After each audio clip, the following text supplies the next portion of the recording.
I gotta tell you, man. I gotta tell you. I'm gonna have to give it to the Ripperverse. The speed at which they release books, the volume of books they're releasing, like back to back, the amount of things they're doing, and they're doing this all on their own. There's no big industry behind them.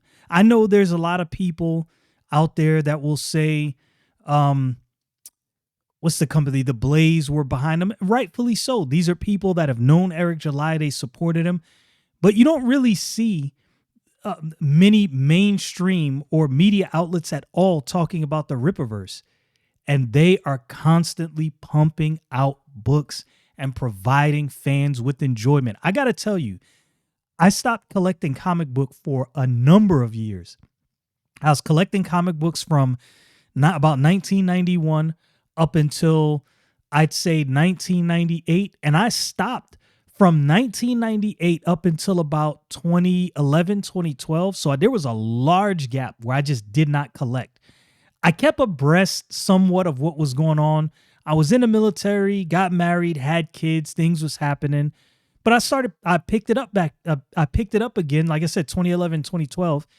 And I was excited. There were stories I was definitely excited about. But there is a sort of a lull, right? There's like few and far between. There's some stories that are really great, and then other stories that are okay, maybe slightly boring, maybe not what I wanted. For me, this is for me. Before you come for me in the comments, understand I'm giving you my opinion. The Ripperverse has excited me and given me enjoyment with every single book without fail. I have enjoyed it. This, look, so it starts out with a letter from Eric July, this Ripazine number 3, by the way. Did I show it? Ripazine number 3. I love the quality they put into these books. I'll tell you what, so far, and this even Battle Brick Road, I got to give it to them. The quality that some of these independent books they're putting out is better than what you get from the majors. In my humble opinion, you might disagree. Ripazine reminds me, I just want to say this right out the gate, reminds me of Wizard magazine. And I brought this up to Andrew when we were at MegaCon. And he was like, that's exactly what I was thinking. That's what we were going for. And I was like, bro, you got it. You got it. This is like Wizard magazine. If you grew up in the 90s, you can go on Wizard magazine. You get articles, different things coming up in comics, and they showed you what the value of different comic books were, different issues, the issue number so-and-so of this book. All of that was broken down, showing you what your book was worth. I loved Wizard magazine.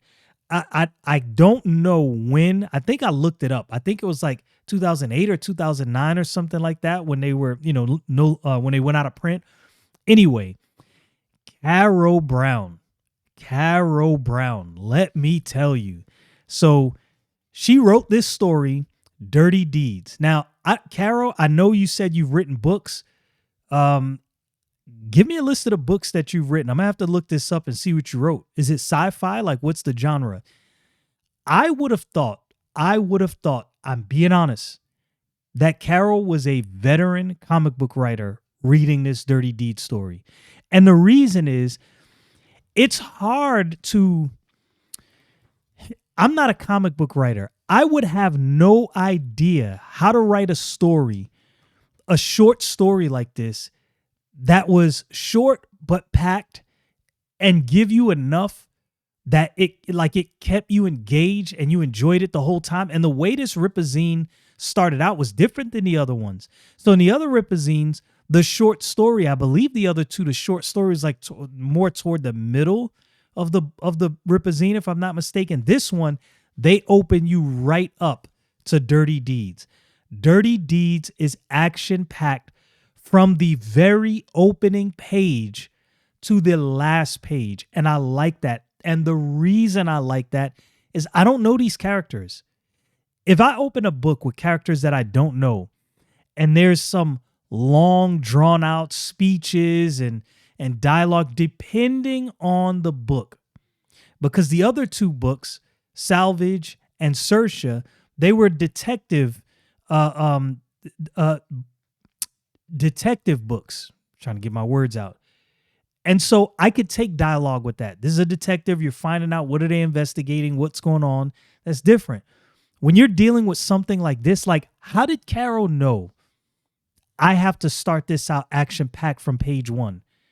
Because that immediately I was interested.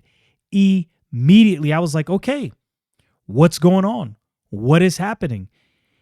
It's some kind. It felt like a Han Solo style heist. I'm not going to give anything away because people are just getting their books.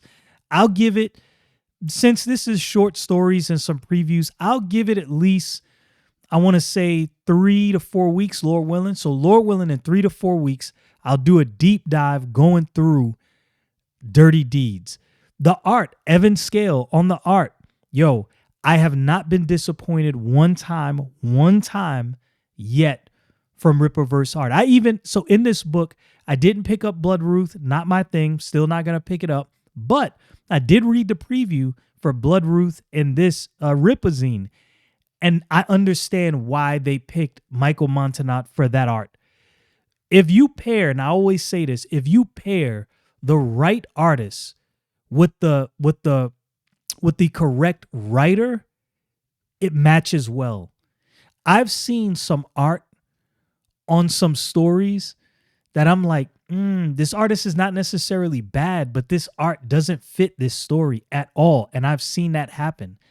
I tell you, one of the, in my humble opinion, two books right now in the mainstream, and the big two that have an almost perfect artist, writer mix is Absolute Batman and Ultimate Spider-Man.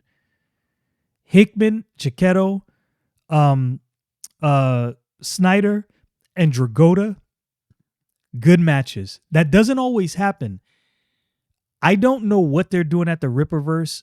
I would love to be in on their creative process because I'm interested to know, do they get down with a writer, read the script, and then look over people's art and say, okay, who would match well with this? Maybe they're not doing that. Maybe it just so happens that they're pairing the right people, but the quality you get out of the artist, and this book has good quality art. This should be the standard, right? Any comic book company that's putting out books, there should be a standard of art. Like, you don't have to be as good as this person over here. Everybody's different and at different levels, but there's a standard of quality you get with these books that I think is great. And Dirty Deeds, I got questions now, Carrow. I want more. I need some answers. The way that ended, what's going on? The powers of this person toward the end. What is happening? Where are they? What planet are they on? This is strategic, I believe, because Zalin is getting ready to release, and now they got their first space sci-fi story, and this works. It works so well. I like the way it's done. I am excited about these books, and the reason I'm excited about these books is they're making comic books for comic book fans. Sometimes I think people underestimate the excitement of fans if you give them something exciting. And this is the reason I am so enthusiastic about the Ripperverse. Yo, enjoyable. This story, like, there were certain parts that I thought the action was going to let up. Nope. She did not let her foot off the gas one iota. And which I thought, as I was reading, I was like, you know what? If there was less action in a story like this with characters that I don't know that I would be this interested. This was done well. The preview for Isom #3. Man, I'm now super excited because something happens at the end of this preview that I was not expecting. And it left me with questions. It left me with questions about capabilities of Isom, because I'm like, wait a minute, what just happened? Is this something he did? Is this something from something, like what's going on? I gotta know. It's probably something from somebody else. Maybe, I don't know. But I want I want some answers to these questions. I like what they're doing with the Ripazine. This it's a great entry point. The thing that I like about this, if someone were to ask me, man, why are you so excited about the Ripperverse? What's so great about this company? I would say take $15, buy the 3 Ripazines, read through those. They have interviews and different things in there, and you will get a glimpse into why I like these books. Or maybe you don't like them. It's very possible. A person might read through and go, it's just not for me. But I have a sneaking suspicion that a lot of people probably buy this thinking, let me see, and then buy a bunch of books after it. This is very, very smart. I like it. That Dirty Deeds, yeah, that was interesting. I like that a lot.